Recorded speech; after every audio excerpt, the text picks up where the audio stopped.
Every single time someone measures your blood pressure, they're getting a number. But almost nobody explains what that number actually means for what's happening inside your arteries right now while you're sitting there listening to me. So let's start with the number itself because I want you to feel it before I explain it. A systolic pressure of 140.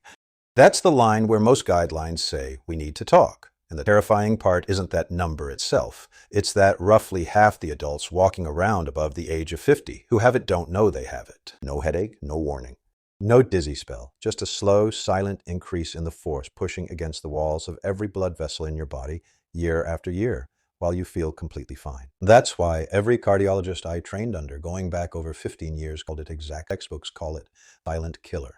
Not because it's rare, because it's invisible until it isn't, until it shows up as a stroke, a heart that's enlarged and straining, or kidneys that have quietly been scarred from the inside for a decade. I'm not telling you this to frighten you. I'm telling you this because tonight I want to hand you 6 things you can put on your plate. Foods, not pills, not supplements you have to order online, that the research says can genuinely help bring that number down.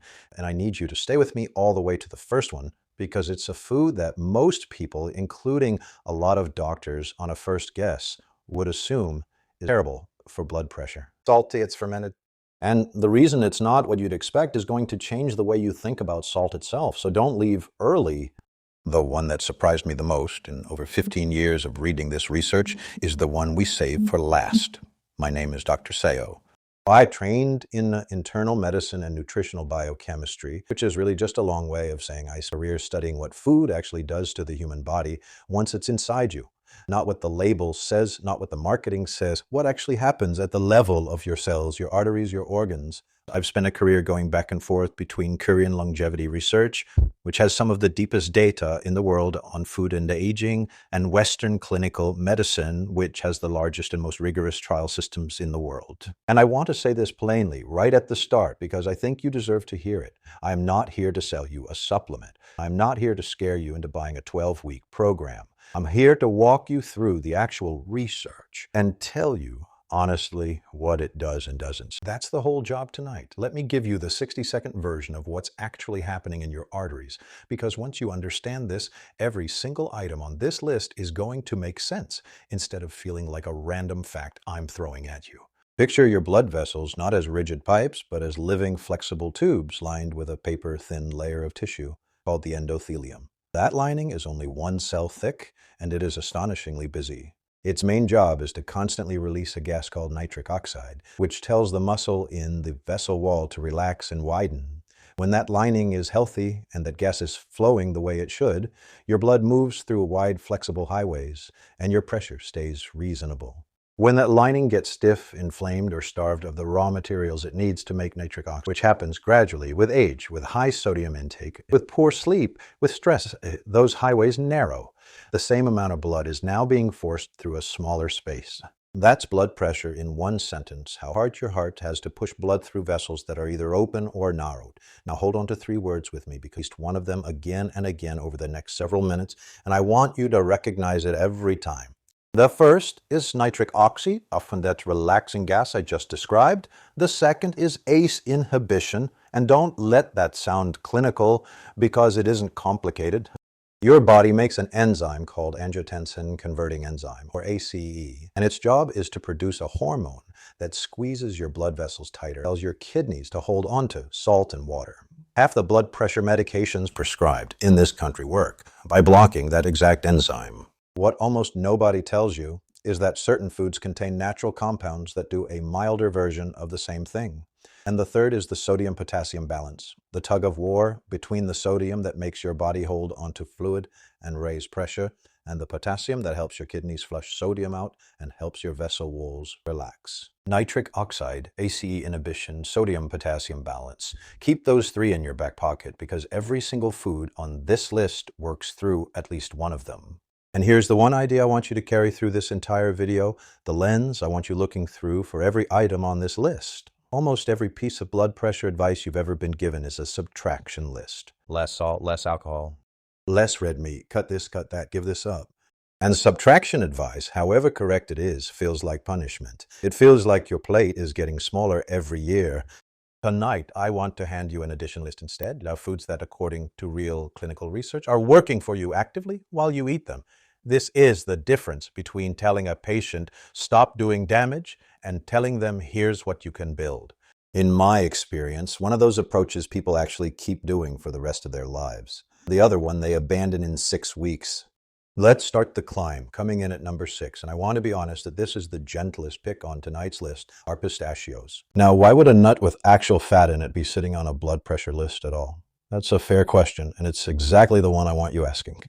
Here's the answer. Researchers at Penn State ran a series of controlled feeding studies where they put people under mild psychological stress, the kind of low-grade stress most of us live in every day, traffic, deadlines, family tension, and measured how their blood vessels responded depending on what they'd been eating.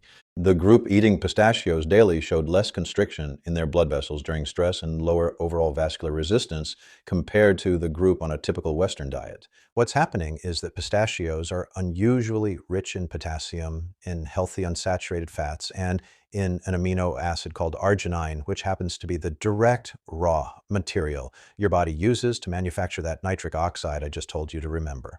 So while a lot of nuts are good for your heart in a general sense, pistachios specifically feed the exact chemical pathway that keeps your vessels flexible under pressure, which, if you think about it, is precisely when you need that flexibility. So what should you actually do with this? A small handful, about a quarter cup, shelled, unsalted, or lightly salted, a few times a week, not roasted in oil, not the heavily salted party mix. That undoes the entire point. Keep a bag in the pantry instead of chips. That's the whole action. Number 5, and this one has one of my favorite pieces of research behind, is kiwi fruit. No, it sounds almost too simple to belong on the same list as fermented foods, rich vegetables. But here's why it's here. A clinical trial ran an 8-week head-to-head comparison. One group of adults with mildly elevated blood pressure ate 3 kiwi fruit a day. Another group ate 1 apple a day. Everything else in their diet held constant. At the end of 8 weeks, the kiwi group showed a noticeably larger drop in systolic pressure than the apple group. And this was despite kiwi and apples having a fairly similar calorie and sugar profile on paper. The researchers' best explanation ties back to kiwi fruit's dense concentration of vitamin C and specific polyphenols, compounds that appear to support that same nitric oxide pathway and calm inflammation along the vessel lining. I want to be precise here because this is one study, not dozens. It's a real, published, peer-reviewed finding, but it's not the kind of decades-deep evidence base that beetroot juice has, which we're about to get to. So think of kiwi fruit as a genuinely promising low-risk addition, not a guaranteed fix. What should you do? 2 to 3 kiwis a day, skin optional. A lot of the fiber sits right under that fuzzy skin if you're willing to wash it and eat it whole. Cut in half, spoon it out, 5 minutes, done. Number 4 is garlic, and this is where the evidence base gets considerably stronger. Garlic has been used across nearly every food culture on Earth as a supposed heart tonic for thousands of years. And for once, a piece of folk wisdom actually holds up extremely well under modern scrutiny. A series of meta-analyses, meaning researchers pooled data across multiple separate clinical trials, rather than relying on just one, found that aged garlic extract specifically produced blood pressure reductions in people with hypertension that were, in some of these pooled analyses, comparable in magnitude to a standard first-line blood pressure medication. I want to say that carefully. Comparable in effect size in these particular studies, not a replacement for medication and not tested against every drug on the market. The mechanism traces back to a sulfur compound in garlic called allicin, which is released when garlic is crushed or chopped, and which appears to relax vessel walls partly by boosting nitric oxide production and partly through a mild natural ACE inhibiting effect. There's that second word from our list again. Here's a detail almost nobody tells you. Garlic needs to sit, crushed or minced, for about 10 minutes before you cook it, to let an enzyme reaction finish converting its compounds into the active form. Throw it straight into hot oil the second you chop it, and you lose a meaningful chunk of that benefit. Oof.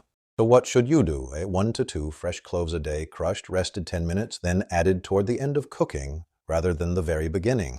And one honest caveat worth flagging now, because I'll come back to it later, garlic, especially in supplement or concentrated extract form, has a mild blood thinning effect. So if you're already on a blood thinner, that's a conversation for your doctor, not a guess. We're at the halfway point. And I want to pause here for just a second because numbers 3 and 2 are the ones I think most health-conscious people already believe they know something about.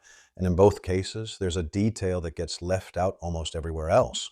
So don't tune out thinking you've heard this before. Stay with me. Number 3 is beetroot, and specifically beet juice, which has quite possibly the strongest, most repeated clinical evidence of anything on this list. Beets are exceptionally rich in a dietary nitrate. Compound your body converts step by step, first by bacteria in your mouth and then further in your stomach and bloodstream, directly into that nitric oxide gas. We've been talking about this entire video. This is not a theory. Multiple controlled trials, including ones published in the journal Hyper, have given people a daily dose of concentrated beet juice and measured a real consistent drop in systolic blood pressure, often somewhere in the range of 4 to 5 points within just a few hours of drinking it, an effect that holds up with continued daily use. 4 or 5 points might not sound dramatic, but at a population level, that's the kind of shift that measurably lowers rates of stroke and heart disease over years. Here's the detail that gets skipped constantly. Don't rinse with mouthwash right after drinking beet juice, and try not to use strong antibacterial regularly at all if this is part of your routine. The bacteria living on the surface of your tongue are doing the first chemical conversion step of that nitrate into nitric oxide. An antibacterial mouthwash kills them off, which measurably blunts the effect in research settings. So what should you do? A small glass of beetroot juice or a cup of roasted or steamed beets most days of the week, and if the juice is too intense for your taste, cutting it half and half with a milder juice, like apple, still delivers meaningful nitrate. Number 2 is hibiscus tea, and this is the one I most wish more people knew about because it costs about as much as any other tea bag, and it has some of the best clinical data of anything we'll talk about tonight. A study out of Tufts University, published in the Journal of Nutrition, had adults with mildly elevated blood pressure drink 3 cups of hibiscus tea daily for 6 weeks. The hibiscus group saw a meaningfully greater drop in systolic pressure compared to the placebo group drinking a flavored, non-hibiscus beverage. Other trials since then have found broadly similar results. The active compounds here are anthocyanins, the same deep red pigment family that gives hibiscus its striking crimson color, and the same family found in blueberries and red cabbage. And they appear to work partly like a mild, natural ACE inhibitor, and partly by directly relaxing vessel walls. I do want to flag one real precaution here because I promised you honesty over hype. Hibiscus tea can genuinely lower blood pressure in a meaningful way, which means if you're already taking blood pressure medication, adding 3 cups a day without telling your doctor isn't a small decision. It's introducing a second active variable into a system that's already being managed. So what should you do? 1 or 2 cups a day is a reasonable, low-risk starting point for most healthy adults. Steep the dried petals, not a hibiscus-flavored fruit blend with barely any actual hibiscus in it. Check the ingredient list. Dried hibiscus should be listed first or near it. And now, the one I promised you at the very beginning. Number 1 on tonight's list is fermented soybean paste. In Korean, doenjang, and its more intensely fermented cousin, jeonggukjang. And I want to acknowledge, honestly, exactly, why this pick should make you pause. Fermented soybean paste, it can be salty. Some traditional preparations are quite salty. And sodium is one of the single biggest, most well-established dietary drivers of high blood pressure that exists in all of nutrition science. I'm not going to pretend otherwise for the sake of a dramatic reveal. So why is this sitting at number 1 on a blood pressure list? Here's the research, and here's why it's genuinely more interesting than at first. During the fermentation process, the soybeans' proteins get broken down by enzymes and beneficial bacteria into smaller fragments called bioactive peptides.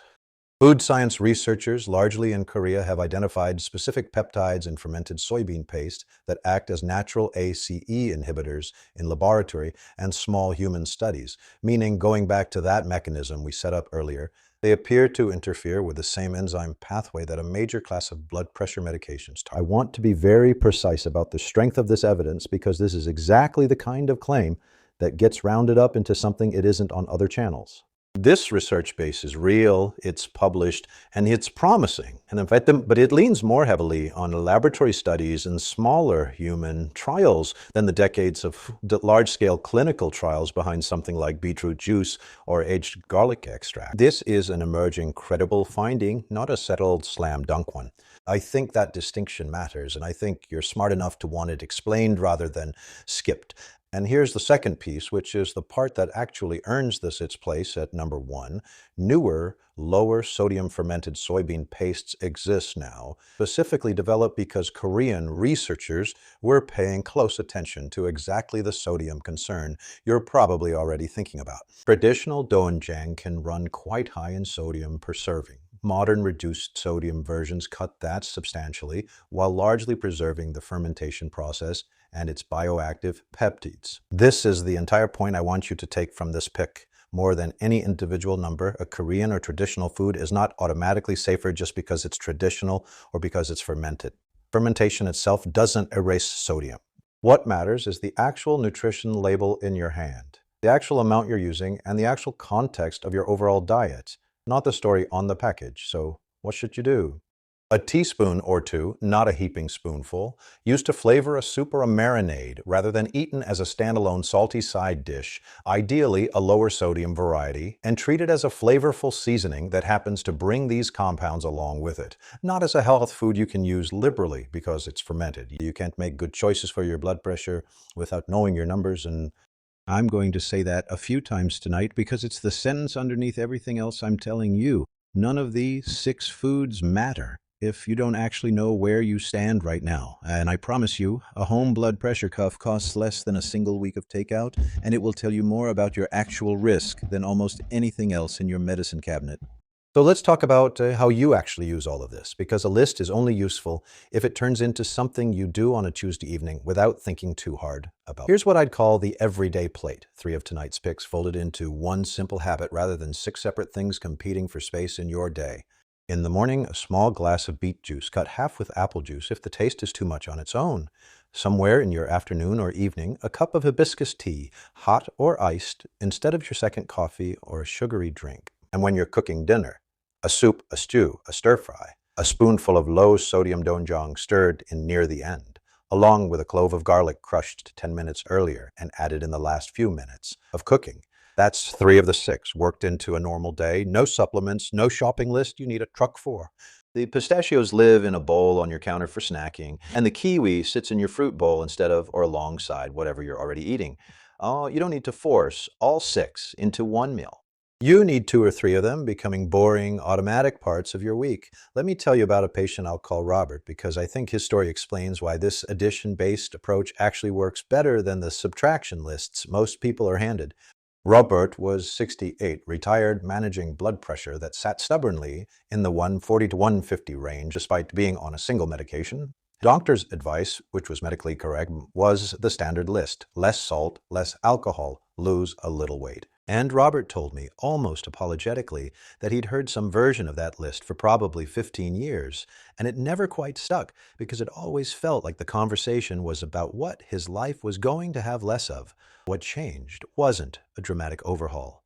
He started drinking a glass of beet juice most mornings, mostly out of curiosity after a friend mentioned it. Then he started keeping pistachios in the car instead of the vending machine snacks he used to grab on errands. He didn't cut anything from his diet in any strict sense. He just started crowding his day with a few things that were working in his favor instead of only removing things that weren't. At his next appointment, about 3 months later, his systolic number had come down close to 10 points alongside his existing medication and no other major change he could point to. I'm not telling you that story to promise you the same result. Bodies' starting points vary enormously. Robert's outcome is one composite example, not a guarantee. I'm telling you that story because of what he said to me afterward, which has stuck with me. It felt like something he was adding to his life, not another thing being taken away. That shift from subtraction to addition is often the difference between advice someone follows for 6 weeks and a habit someone actually keeps for the next 20 years. Now, a few honest limits, because I'd rather you trust everything I've told you than swallow it uncritically. General guidance like this is not the same as guidance built around your specific body, your specific labs, and your specific medications, and there is real variation underneath every number I've given you tonight. If you're on a blood pressure medication already, an ACE inhibitor, An ARB, a diuretic, and adding several of these at once, especially garlic in concentrated extract form, or several cups of hibiscus tea daily, is worth mentioning to your doctor first, simply because you're now potentially stacking effects on the same system. Your medication is already managing, and the goal is a controlled, steady number, not an unpredictable one. If you're on a blood thinner such as warfarin, garlic in supplement form, mild effect on clotting is worth a specific conversation, not a guess on your part. If you're managing kidney disease, especially anything beyond the earliest stages, or if you're on dialysis, the potassium in beets, pistachios, and kiwi fruit needs to be evaluated against your actual lab values. Not general advice from a video, because a kidney that can't clear potassium efficiently turns a helpful mineral into a genuinely dangerous one. And this is one of the clearest places where general advice and individual advice diverge. And I'd rather tell you that plainly than let a video imply a one-size-fits-all answer. None of this is a reason to avoid these foods. It's a reason to bring this list to your next appointment and ask your own physician or a registered dietitian how it fits your specific situation, your specific labs, your specific prescriptions. And nothing here should ever be a reason to skip a dose of a prescribed medication or delay a blood pressure check because you added a food to your plate instead. Food supports the plan. It doesn't replace it. Let's bring it all together quickly, because I know 6 items and a lot of mechanism is a lot to hold on to. Pistachios, a small daily handful, feeding the raw material your body uses to relax blood vessels under stress. Kiwi fruit, 2 or 3 a day, outperforming an apple in real clinical comparison for reasons still being fully worked out. Garlic, 1 to 2 crushed cloves rested before cooking, with an evidence base strong enough that some pooled research puts its effect near a standard medication. Beetroot juice, a small glass most days, delivering the nitrate your body converts directly into the same gas that keeps your arteries flexible. Remember, skip the antibacterial mouthwash right after. Hibiscus tea, 1 or 2 cups, backed by real university research, with the honest caveat that it's active enough to deserve a conversation with your doctor if you're already medicated. And fermented soybean paste, doenjang, used as a seasoning rather than a side dish, ideally the lower sodium versions, carrying bioactive peptides that are one of the more genuinely surprising, if still emerging, findings in this whole area of research. If you're only going to start with 2 tonight, make it the beet juice and the garlic. The strongest, most repeated evidence, the lowest cost, and honestly the easiest to fold into a dinner you're already cooking. This isn't about fear, and it was never meant to be. It's food chemistry, sitting quietly in your kitchen, doing work you can't see or feel, one meal at a time, for years. And that's the sentence I want you leaving with tonight, more than any single food name. Your blood pressure number is not fixed. It's not a life sentence handed to you at 60. It moves in both directions based on decisions this small, made often enough to matter. I genuinely like to know which of these 6 surprised you the most. I read every comment, and I'm always curious whether it's the fermented soybean paste catching people off guard or the mouthwash detail with the beet juice that nobody expects. Tell me which 2 you're actually going to start with this week, because I think naming it out loud, even in a comment, makes it more likely you'll actually do it. If this kind of research first, no supplement, no sales pitch approach to eating after 50 is useful to you, consider staying subscribed. Every episode here digs into one food or one habit and exactly what the evidence says it's doing to a specific part of your body, good or bad. Without the exaggeration, this topic usually gets buried under. And if someone in your life is managing their blood pressure the hard way, with subtraction after subtraction and nothing added back, send them this one.